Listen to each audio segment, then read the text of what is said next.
ప్రభు అయిన యేసు నామం పేరిట మరి యొక్క పర్యాయం మీ అందరికీ వందనాలు, స్తుతులు, స్తోత్రం చెల్లిస్తున్నాను.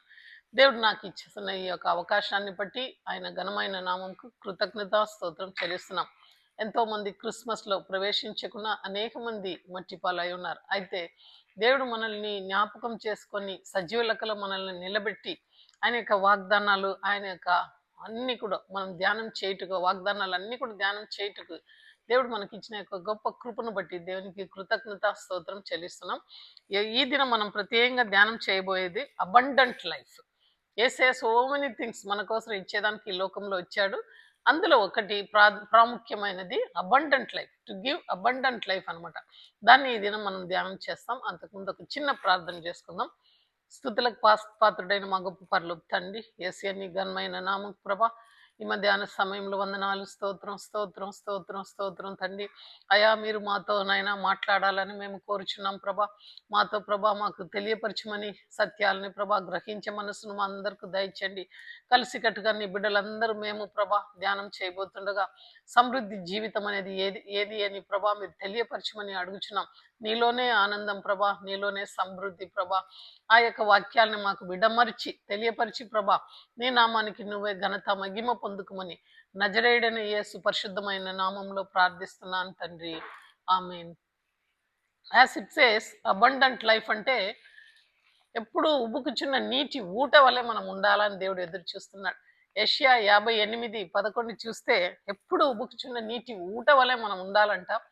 నీరు కట్టిన ఒక తోట వలె మనం ఉండాలని యేసయ్య మనల్ని ఎదురు చూస్తున్నాడు. ఈ క్రిస్మస్ కాలంలో ఎందుకు ఆయన ఈ లోకానికి వచ్చినాడు అనేది ఒక ప్రాముఖ్యమైన సత్యాలు అనేకం చూస్తూ వస్తున్నాం. అందులో ఒకటి అబండెంట్ లైఫ్, మనకు సమృద్ధి జీవితం ఇచ్చేదానికి దేవుడు ఈ లోకానికి వచ్చాడు అనమాట. దేవుడు ఎంతో ప్రేమతో మనల్ని తన పోలికలో సృష్టించుకున్నాడు అనమాట. ఆయన నాసిగా రంధ్రంలో, మనం నాసిగా రంధ్రంలో ఆయన ఉదగానే మనము జీవాత్మాయనం, మనము బ్రతికినాం అనమాట. అంతవరకు కూడా ఆదాం అవ్వ చూడండి, నేల నుంచి మట్టిని తీసి దేవుడు వాళ్ళని బొమ్మలుగా చేశాడు. అంతేకాకుండా వాళ్ళ యొక్క నాసి రంధ్రంలో ఆ యొక్క ఊపిరి, తన ఊపిరిని ఊదంగానే వాళ్ళు జీవాత్మ అయినాడు, వాళ్ళు బ్రతికారనమాట. వాళ్ళ ఇన్నర్ మ్యాన్, వాళ్ళలో ఉన్న యొక్క ఆత్మ ఏది అంటే అది యెహోవా యొక్క ఆత్మ దీపంలాగా మన లోపల ఉంటున్నది. ఆయన మనకు జీవం ఇచ్చేంత వరకే మనము మాట్లాడగలుగుతాం. ఆయన మనతో జీవించేంత వరకు మనం ఈ లోకంలో జీవిస్తాం. ఆయన మనకు ఎంత కాలం ఇచ్చున్నాడో అంతకాలం వరకు మనం బ్రతుకుతాం. అయితే ఒకసారి మనం మరణించిన తర్వాత కూడా ఈ జీవం అనేది దేవుని దగ్గర దాచబడి ఉందన్నమాట. అయితే తిరిగి ఆయన వచ్చినప్పుడు మన శరీరము ఆయన ఆ యొక్క ఆత్మను తీసుకొని రెండు కూడా మరలా కలుసుకుంటుంది. కాబట్టి మన ఇప్పటి జీవితానికి మరణం అనేది లేదనమాట. ఆ మరణము మనము ఈ యొక్క జీవాత్మ వలన మనకు రెండు కూడా కలిసి ఉంది. కాబట్టి ఒకవేళ ఈ గుడారం చిదిలిపోయినా, ఇప్పుడు ఉన్న ఈ యొక్క ఫిజికల్ ఈ యొక్క గుడారం చిదిలిపోయినా దేవుని చేత కట్టబడిన ఆ యొక్క గుడారంలో మనం ఎల్లప్పుడూ జీవిస్తాం. That's a great assurance that all of us have. అదే అనమాట మనకు ఒక నిరీక్షణ. ఈ లోకంలో ఎవరికి ఈ యొక్క సత్యం తెలియదు. చాలా మట్టుకు వాళ్ళు ఒకసారి చనిపోతే మరలా తిరిగి వస్తారని అనుకుంటున్నారు, పుట్టుకుతారు, వేరే వాళ్ళుగా పుడతారని. మనకు దేవుడు అలా కాదు. మనకు బాగా చక్కగా ఆయన తన యొక్క వాక్యం ద్వారా మనకు బోధించి మనకు సత్యాల్ని తెలియపరిచాడు అనమాట. ఇది ఏ రీతిగా జరుగుతుంది అని ఒకసారి మనం చూసుకున్నప్పుడు మొట్టమొదటిగా ఈ వాక్యాన్ని చదువుదాము. యోహాను స్వార్త 10 వచనం ఈ రీతిగా సెలవిస్తుంది.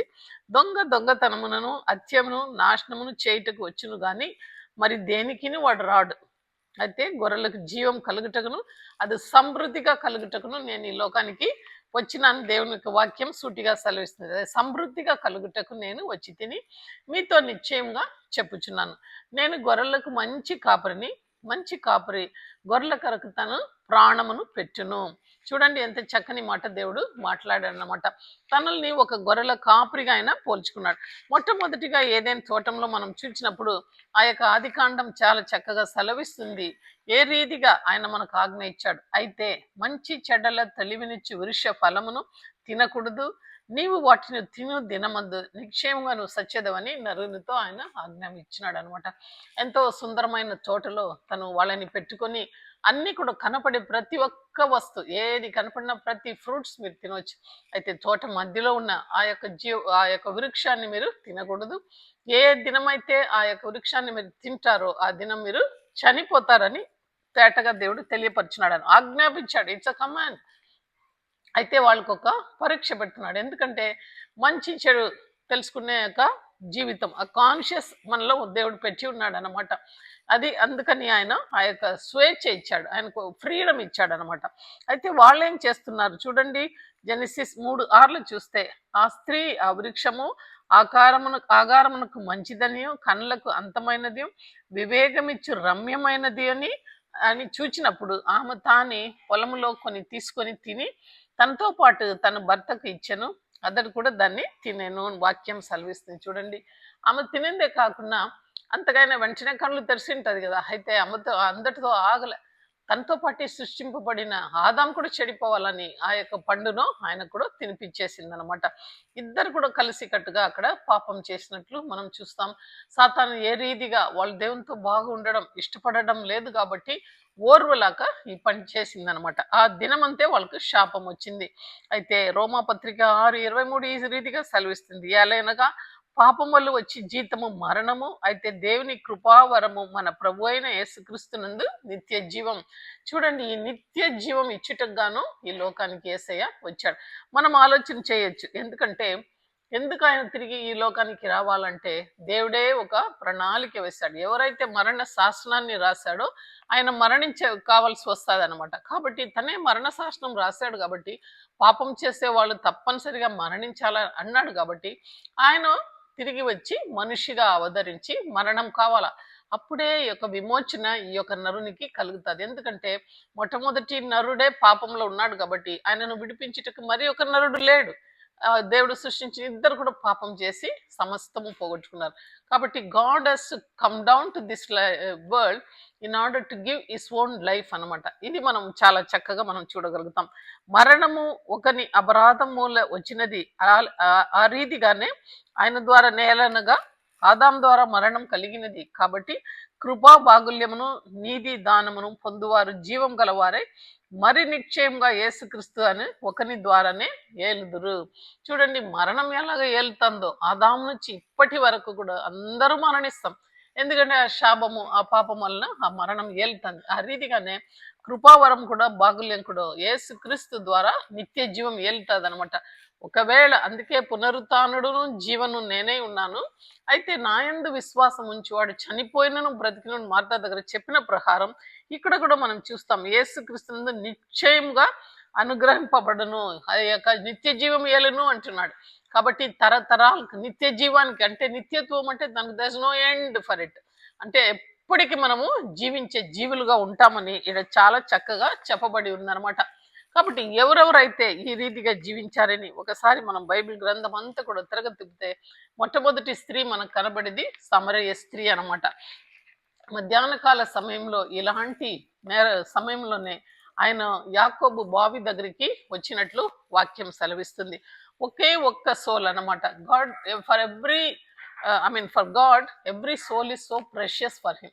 ఆయనకు ఒక గుంపు అవసరంలే, ఒకే ఒక వ్యక్తి కూడా దేవునిలో రావాలంటే దేవుడు ఎంతో దూరం కాలనడకతో ఆ ఎండ సమయంలో సమరయ స్త్రీ కోసము ఆయన యొక్క బావి దగ్గర వచ్చినట్లు వాక్యం సెలవిస్తుంది. యోహాను సువార్త 4 అధ్యాయం అంతా కూడా మనం 30 వచనాలు ఉన్నాయి. అక్కడ మనం చూస్తే దేవుడు ఆమెతో మాటలు పెట్టుకోవాలని ఆ స్థలంకు వస్తున్నాడు అనమాట. ఆ బావి యాకోబు బావి అనమాట. అది తన యొక్క యోసేపుకు ఆ యొక్క యోసేపు పొలంలో ఆ యొక్క యాకోబు బావి ఉంటున్నది. కాబట్టి ఆయన అక్కడ వచ్చినప్పుడు ఆ స్త్రీ ఒక్కతే మధ్యాహ్న కాల సమయంలో నీళ్లు ముంచుకునే దాని సమరయ స్త్రీ అక్కడ వస్తున్నది. మనందరికి తెలుసు, సమరయ స్త్రీలు యూదులతో సాంగత్యం కలవరు అనమాట. ఎందుకంటే యూదులకు వాళ్ళ చిన్నతనం అని వాళ్ళు సరిగా చూడరు. కాబట్టి she came all alone, but God wanted to talk to her. కాబట్టి మనకు అందరికి తెలిసినట్లు ఆమెతో కాన్వర్సేషన్ మొదలు పెడుతున్నాడు. అయితే ఆ కాన్వర్సేషన్లో మనం చూసేది ఏమంటే ఆమెకు బైబిల్ గ్రంథం అంతా చాలా చక్కగా తెలిసినట్లే చూస్తాం. ఆమె హృదయం విప్పి మాట్లాడుతుంది.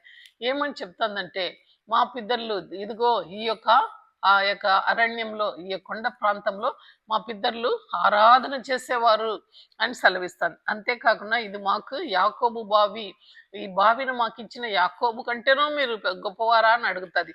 అంతేకాకుండా మెస్సియా వచ్చినప్పుడు మాకు ఇవన్నీ కూడా నేర్పిస్తారని ఆమె సెలవిస్తుంది. She was waiting for the Messiah to come. ఒకవేళ లోకం ఆమెను వెలివేసిండొచ్చు. అందుకే అందరూ లేని ఒక సమయంలో, మధ్యాహ్న కాల సమయంలో ఆమె ఒంటరిగా వచ్చి నీళ్ళు తీసుకుంటుంది. She has been downtrodden and she has been like stigmatised person అనమాట. ఎవ్వరు కూడా ఒక ముద్ర వేశారు, ఆమె ఒక వేశ్య అనేది ఒక ముద్ర వేశారు.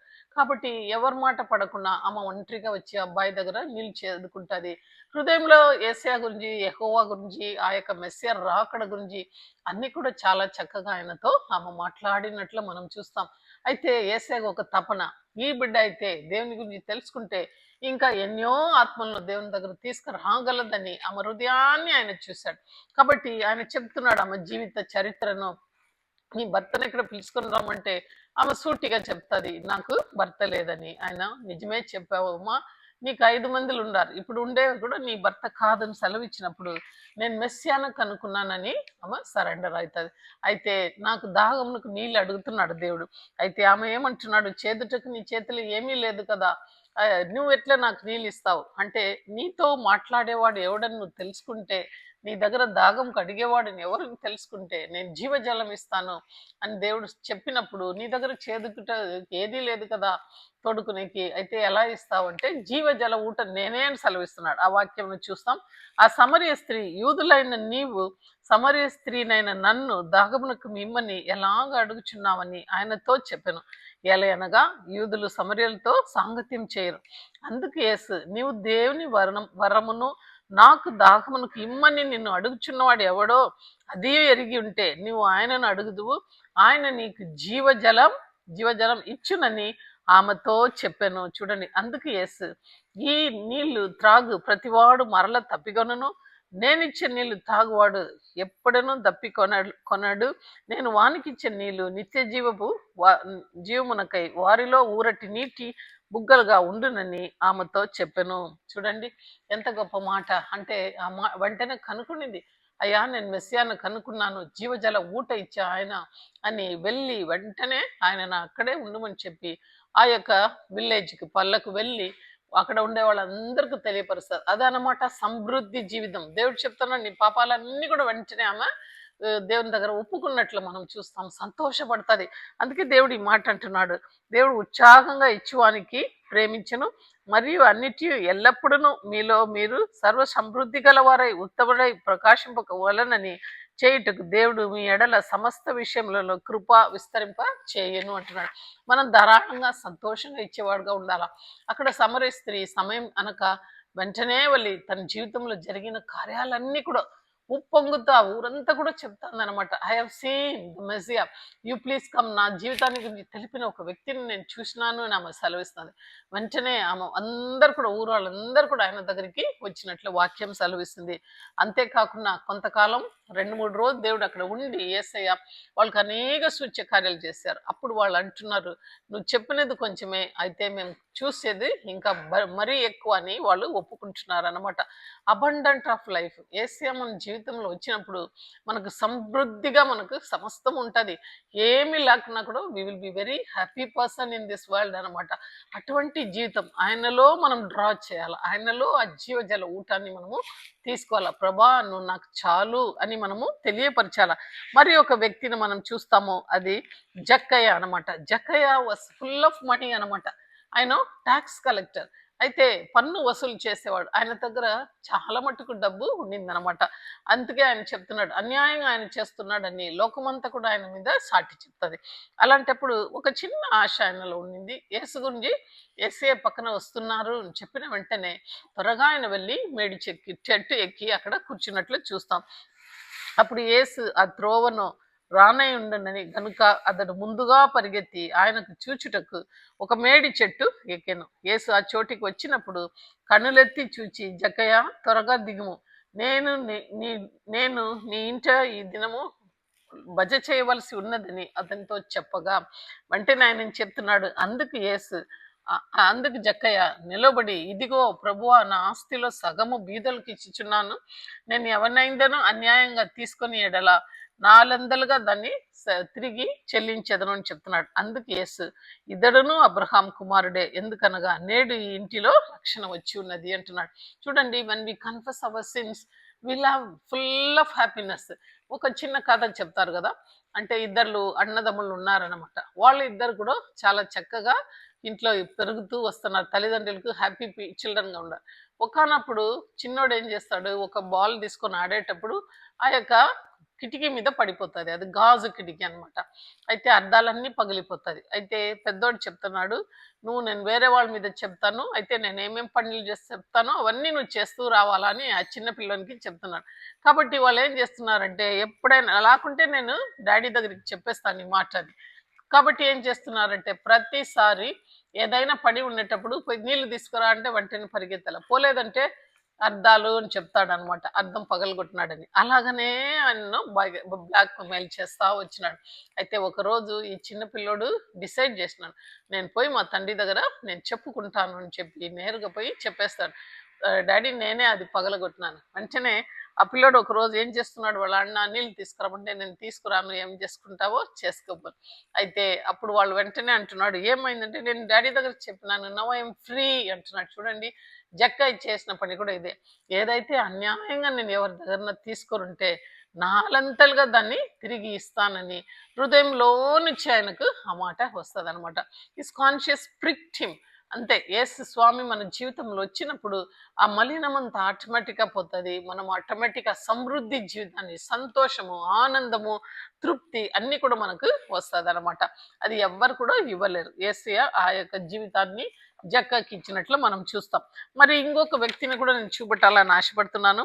అది సమూయేలు గ్రంథంలో ఆ యొక్క మాట రాయబడి ఉంటున్నది. దావీదు గురించి మనం ముఖ్యంగా చూడాలన్నమాట. సమూయేలు 16, మొదటి సమూయేలు 16:18. సిద్ధకించుము, బెత్లెహేముడైన యెషయా కుమారులలో ఒకని చూచి తిని చమత్కారముగా వాయింపగలడు.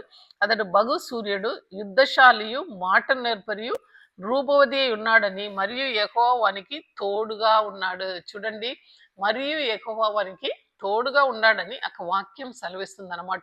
ఎల్లప్పుడూ దేవునితో పాటు నడిచిన ఒక వ్యక్తిలో దావీదును మనం చూస్తాం. ఎందుకంటే most of the time he was left in the wilderness. ఎప్పుడు కూడా గొర్రె పిల్లలతోనే తన జీవితంను గడిపేవాడు అనమాట. So he had an opportunity, plenty of opportunity to speak to the lord. ఏది వచ్చినా తండ్రి, ఇంకా అన్నదమ్ములు లేదు, తల్లిదండ్రులు లేరు, ఎవ్వరు లేరు, ఆ ప్రాంతం అంతా నిర్మాణంగా ఉంటుంది. కాబట్టి ఆయన ఏం చేస్తాడు, ఏమి జరిగినా దేవునితో మాట్లాడతాడు. అంతేకాకుండా సమయం దొరికేటప్పుడల్లా ఆయన యొక్క ఫ్లూట్ తీసుకొని, ఆ సితారా తీసుకొని వాంచినట్లు మనం చూస్తాం.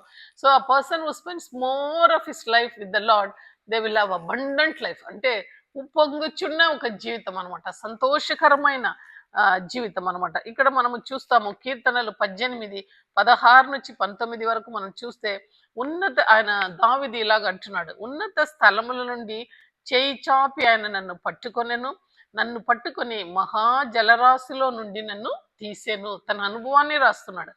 బలవంతులకు భగవాడు నన్ను ద్వేషించిన వారు నాకంటేనూ బలిష్ఠులై ఉండగా వారి వశము నుండి ఆయన నన్ను రక్షించును. నాకంటేనూ బలవంతులుగా ఎంతో మంది ఉన్నారు, వాళ్ళ దగ్గర నుండి ఆయన నన్ను రక్షించినాడు అని పలుకుతున్నాడు.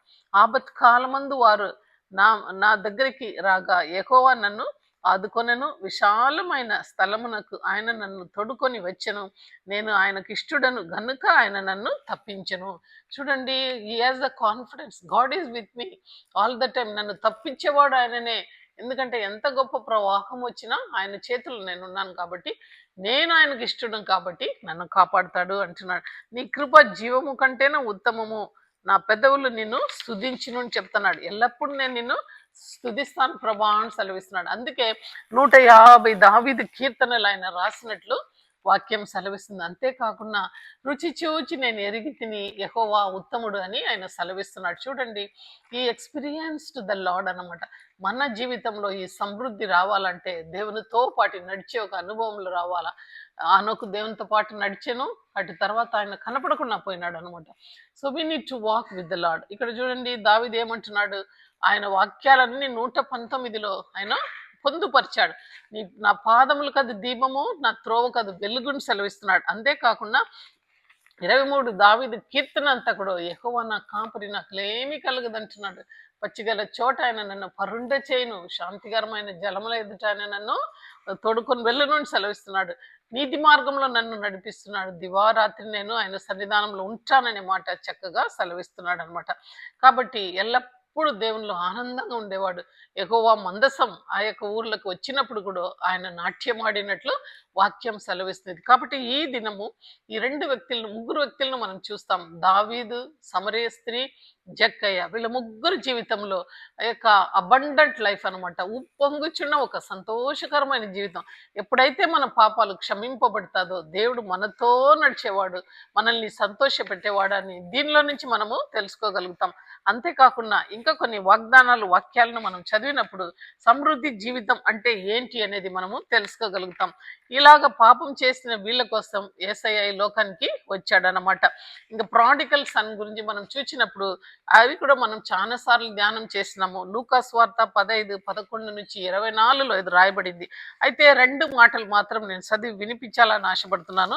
18వ వచనంలో ఏం చెప్తుందంటే, నేను లేచిన తండ్రి వద్దకు వెళ్ళి, తండ్రి, నేను పరలోకమునకు విరోధముగాను నీ ఎదుటను పాపము చేస్తిని, ఇక మీదట నీ కుమారుడని అనిపించుకొనటకు ఏ యోగ్యను కాను, నన్ను నీ కూలి వాళ్ళలో ఒకనిగా పెట్టుకోమని అతనితో చెప్పగా అనుకొని లేచి తండ్రి వద్దకు వస్తాడనమాట. సమస్తము పోగొట్టుకొని he's coming back to his father అనమాట.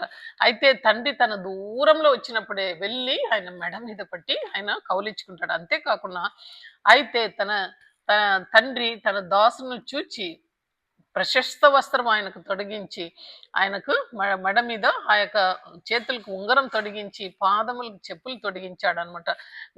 క్రొవ్విన దూడను వధించి ఆయన అందరికీ విందు చేసినట్లు వాక్యం సెలవిస్తుంది. చూడండి, తప్పిపోయిన ఈయన కుమారుడు, చనిపోయిన ఈయన తిరిగి బ్రతికిన. దట్ ఈస్ అబండెంట్ లైఫ్ అనమాట. Once you realise your sins and when you come back to the lord, that is the abundant life. You will నిత్యత్వానికి మనం జీవిస్తాం. పాపంలో జీవించేవాడు మరణించి నిత్య నరకానికి వెళ్ళిపోతాడు. ఎవడైతే పాపంను దాచిపెట్టేవాడు వాడు వర్ధిల్లడని వాక్యం సెలవిస్తుంది. అయితే పాపములను ఒప్పుకొని దాన్ని విడిచిపెట్టినప్పుడు you get the abundant life and you get the everlasting life. నిత్య జీవనం మనం పొందుకుందామని మనం చూస్తాం. ఆ రీతిగానే పౌలు గురించి కూడా ఒక మాట చెప్పాలా. అయితే ఆయన అంటున్నాడు, ఆయనను ఏవి నాకు లాభకరమై ఉండెనో వాటిని క్రీస్తు నిమిత్తము నష్టముగా ఎంచుకుంటున్నాను అంటున్నాడు. నిశ్చయముగా నా ప్రభు అయిన యేసుక్రీస్తునందు కూర్చిన అది శ్రేష్టమైన జ్ఞానం నిమిత్తము సమస్తము నష్టముగా ఎంచుకుంటున్నాను అంటున్నాడు. చూడండి, ఒకేసారి దేవుడు ఆయనను దర్శించినాడు. అయితే ఒక్కసారిలోనే దేవుని వైపు మళ్ళీనాడు. ఎన్నో గ్రంథాలు, ఎన్నో పుస్తకాలను, పత్రికలను రాశాడు. ఈ దినం కూడా పెళ్లి అయిన వాళ్ళు, పెళ్లి కాని వాళ్ళు, చిన్నపిల్లలు, పెద్దవాళ్ళు అందరి కోసం, ముసలమ్మోళ్ళ కోసం, అందరి కోసం పత్రికలు రాసినట్లు మనం చూస్తాం. కాబట్టి సమృద్ధి జీవానికి ఆయన వచ్చాడు. ఈ వాస్ ఆఫ్టర్ ద క్రిస్టియన్స్. వాళ్ళని పట్టి పీడించి, వాళ్ళని కట్టి, వాళ్ళని హింసించి చంపివేస్తా వచ్చాడు అనమాట. ఆఖరికి ఆ యొక్క స్టెఫెను చనిపోయినప్పుడు కూడా ఆ స్థలములలో పౌలు సాక్షిగా నిలబడాడు. అయితే ఎప్పుడైతే సౌలు పౌలుగా మారాడో ఆ సమృద్ధి జీవితానికైనా వచ్చాడనమాట. కొన్ని వాక్యాలను మనం ధ్యానం చేసుకోవాలా. 1 యోహాను 5:11-12. ఆ సాక్ష్యం ఏమనగా, దేవుడు మనకు నిత్య జీవమును దయచేయను, ఈ జీవము ఆయన కుమారునందు ఉన్నది. దేవుని కుమార్ని అంగీకరించేవాడు జీవం గలవాడు, దేవుని కుమార్ని అంగీకరింపని వాడు జీవం లేనివాడు. అంటే మనలో జీవం ఉండాలంటే క్రీస్తు యేసును మన సొంత రక్షకుడుగా మనము స్వీకరించాలా. అయ్యా, నేను పాపం చేసినాను, నన్ను సిలువ వేయాలా, అయితే నా స్థలంలో మీరు సిలువ వేయబడారని ఒప్పుకొని ఆయన ఏమంటున్నాడంటే యేసయ్యను స్వీకరించుకుంటాం. ఎప్పుడైతే యేసయ్యను నువ్వు స్వీకరిస్తావో మనకు ఆటోమేటిక్గా మరణంలో నుంచి మనము జీవంలోకి దాటిపోతాం. ఇక మీదట మరణం మనకు ఉండదు. ఒకవేళ శారీర ప్రకారమైన మరణం ఉన్నప్పటికీ ఆత్మీయంగా ఎల్లప్పుడూ మనం జీవిస్తామని వాక్యం సెలవిస్తుంది. మరి యొక్క వాక్యం దేవుడే మాట్లాడుతున్నాడు. యోహాను సువార్త 6వ అధ్యాయంలో విశ్వసించి వాడే నిత్య జీవము గలవాడు, జీవాహారం నేనే. మీ పితరులు అరణ్యంలో మన్నాను తిని చనిపోయిరి, దీనిని తినువాడు సావకుండునట్లు పరలోకం నుండి దిగి వచ్చిన ఆహారం ఇదే. ఎవడైనను ఈ ఆహారమును భుజించితే వాడెల్లప్పుడూ జీవించును. మరియు నేనిచ్చు ఆహారము లోకమునకు జీవం కొరకై నా శరీరమే మరి అని ఆయన సెలవిస్తున్నాడు అనమాట. నేనిచ్చే ఆహారం నా యొక్క శరీరంను జీవంగా నీకు ఇస్తున్నాను అంటున్నా, ఆహారంగా ఇస్తున్నాడు. అంటే ఆయనను భుజించాలంటే శారీరంగా వచ్చాడు, అయితే మన దగ్గర వాక్యంను ఇచ్చాడు. ఆ యొక్క వాక్యాన్ని నువ్వు భుజించినప్పుడు ఎల్లప్పుడూ మనం జీవిస్తాం. అందుకే చెప్తున్నాడు, అది ఎందు వాక్యం ఉండను, ఆ వాక్యం శరీరధారి అయి మన మధ్యలోకి వచ్చాను. కాబట్టి word of God is with us. ఈ gives us the eternal life. ఈ ఇటర్నల్ లైఫ్ గురించి 1 పేతురు 1వ అధ్యాయము 3-4 వాక్యం కూడా ఈ రీతిగా సెలవిస్తుంది. మన ప్రభు అయిన యేసుక్రీస్తు తండ్రి అయిన దేవుడు స్తుతింపబడను గాక. మృదులో నుండి యేసుక్రీస్తును తిరిగి లేచిన బలము జీవంతో కూడిన నిరీక్షణ మనకు కలుగునట్లు, అనగా అక్షయమైనది, నిర్మలమైనది, వాడబారదమైన స్వాస్థ్యమైనది మనకు కలుగునట్లు ఆయన తన విశేష కనికరం చెప్పున మనల్ని మరలా జన్మించను. చూడండి, మన జీవితం నశించిపోయే జీవితం. అయితే ఎప్పుడైతే నువ్వు యేసు వైపు, సిలువ వైపు చూస్తావో ఆ నిత్య జీవం మనకు లభిస్తుంది. అందుకే ఆయన అంటున్నాడు, మృతులో నుండి లేపినాడు ఆయనను. తొలి ఫలంగా యేసయ్య లేపబడ్డాడు. కాబట్టి ఆయనందు నిరీక్షణ ఉంచిన మనము ఎల్లప్పుడూ జీవిస్తామనేది ఈ వాక్యం హెచ్చరిస్తుంది. అలాగనే యోహాను రాసిన సువార్త 3వ అధ్యాయం 16-17 ఈ రీతిగా సెలవిస్తుంది. దేవుడు లోకం ఎంతో ప్రేమించను కనగా ఆయన తన అద్వితీయ కుమారుని పుట్టినవాని యందు విశ్వాసం ఉంచి ప్రతివాడు నశింపక నిత్య జీవం పొందినట్లు ఆయనను అనుగ్రహించును. లోకమును తన కుమారుని ద్వారా రక్షణ పొందుకే కానీ శిక్ష కొరకై కాదని తండ్రి తేటతల్లిగా సెలవిస్తున్నాడు. ఎందుకు తనని పంపించాడంటే రక్షింపబడాలా. ఈ లోకంలో ప్రతి ఒక్కడు రక్షింపబడాలా. ఎవరు కూడా నశించి నిత్య నరకంకు వెళ్ళాలని దేవుని యొక్క చిత్తం లేదు అంటున్నాడు. మరి ఇంకొక మాట కూడా సెలవిస్తున్నాడు. యోహాను సువార్త 14:2-6 వరకు. నా తండ్రి ఇంట అనేక నివాస స్థలం కలవు, లేని యెడల నీతో చెప్పుదను. మీకు స్థలం సిద్ధపరచుటకు నేను వెళ్ళుచున్నాను. నేను వెళ్ళి మీకు స్థలం సిద్ధపరిచిన ఎడల నేనుండు స్థలములలో మీరు ఉండులాగున మరలా వచ్చి నా యొద్దకు ఉండుటకు మిమ్మలను తీసుకొని పోదును. నేను వెళ్ళుచున్న స్థలము మార్గం మీకు తెలియను అని చెప్పాను. అందుకు తోమా, ప్రభువా ఎక్కడికి వెళుచున్నావు, మాకు తెలియదే, ఆ మార్గం ఎలాగ ఉన్నదని మాకు తెలియపరచమని అడుగుతున్నాడు. అప్పుడు ఆయన అడగగా యేసు, నేనే మార్గము సత్యము జీవనై ఉన్నాము అని సెలవిస్తున్నాడు. నా ద్వారా తప్ప ఎవడను తండ్రి దగ్గరికి రాలేడు. అంటే the lord Jesus has come during the Christmas time to reveal the father అనమాట. తండ్రిని చూపెట్టడానికి, ఆయన ప్రేమను, ఆయన కనికరాన్ని చూపెట్టుటకు, పాప క్షమాపణ ఇయుటకు గాను, నిత్య జీవం ఇయుటకు, సమృద్ధి జీవం ఇచ్చుటకు ఆయనను పంపాడు. ఇది మనం విశ్వసించాలా. మరి యొక్క మాట కూడా మనం వినాలా. 1 కొరింథీ 15:51-54. ఇదిగో మీకు ఒక మర్మము తెలియపరచుచున్నాను.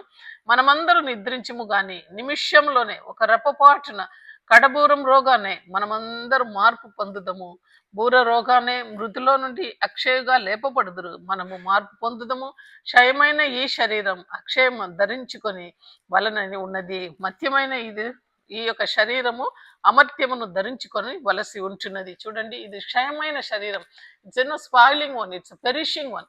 ఈ శరీరం యేసయ్య రాకడలో ఎప్పుడు శరీరం నశింపకుండా నిత్య జీవనం పొందుకొని ఎల్లప్పుడూ జీవించుటకు, ఏదైతే ఏదైనా తోటంలో పోగొట్టుకున్నామో, దిగంబరిగా నిలబడినామో ఆ శరీరము మారిపోతుంది అనమాట.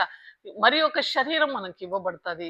ఆ యొక్క శరీరాన్ని మనం పొందుకొని ఆయనతో పాటు కడబూరం రోగానే రప్పపాటున మనం ఎత్తబడతాం. ఇది మన యొక్క నిరీక్షణ. కాబట్టి మనం దాన్ని యేసుక్రీస్తునందు విశ్వాసం ఉంచాలా. ఆ యొక్క సమృద్ధి జీవితము, ఆ యొక్క అబండెంట్ లైఫ్ యేసుక్రీస్తునందే ఉంది. ఆయన పాదములను మనం గట్టిగా పట్టుకొని ఈ దినం ఒకవేళ నువ్వు ఇంకను పాపంలో జీవిస్తుంటే, ఒకవేళ దేవుని అడిగి క్షమాపణ పొంది ఆ నిరీక్షణ సమరయ స్త్రీ పొందుకున్న ఆనందం, ఆ రీతిగానే దావీదు పొందుకున్న ఆనందము, ఆ రీతిగానే జక్కయ్య పొందుకున్న ఆనందాన్ని పొందుకొని ఆ అబండెంట్ లైఫ్ కు రావాలా అంటే మరణం నుంచి జీవంలోకి మనం దాటాలని యేసుక్రీస్తు మనల్ని ఎదురు చూస్తున్నాడు. కాబట్టి మొదటి కొరింథీలో ఒక చక్కని మాట ఉంటుంది, 2:9. But as it is written, no eye has seen, no ear has heard, nor then any heart conceived what God has prepared for us. అంటే కన్ మన కనులార మనం చూడలేదు, చెవులార వినలేదు, మన యొక్క దృష్టి కదా కోశకరం, what is preparing for us in heaven. ఆయన ఏదైతే మనకు సిద్ధపరుస్తున్నాడో మనం ఏది కూడా చూడలేదు, నిరీక్షిస్తూ మనం వెళ్ళుచున్నాం. కాబట్టి అందరూ ఏ రీతిగా ఆదాములో మృతి పొందుతామో అలాగనే క్రీస్తు యేసు ద్వారా మరణం నుంచి జీవంలోకి దాటాము.